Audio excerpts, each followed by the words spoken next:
Now, I would love to give you a short overview how eForms could look like in our eForms generator app. Let me briefly explain what we mean by eForms generator. All the forms that previously served as paperwork can now be digitized. The principle behind it is the drag and drop editor. So you take paperwork forms, recreate them in the app, and then upload them easily to Logipad. And of course, you decide which user is assigned which role to work with the form. Does the user get the role of cabin crew or cockpit, or perhaps administrator? Let us jump into the eForms on Logipad. Here we see an eForm that I created for the briefing part. Of course, we first need to have a look at your processes to combine the forms as best as possible. Our main goal is to make analysis of the behavior of your passenger on board, creating the best experience.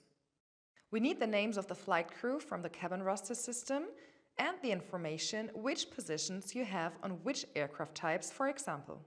We have the option of adding mandatory fields, which you cannot send back to the responsible back office or the responsible person without filling them in or without a signature.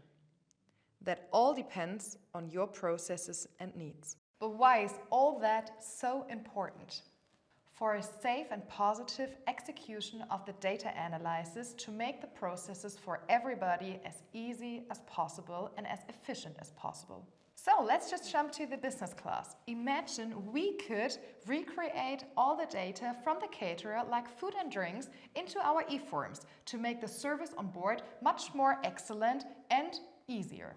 At this point, all flight attendants have a high level of service knowledge, paving the way to the highest level of customer satisfaction. And at the same time, you use the data for your analysis. Isn't that great?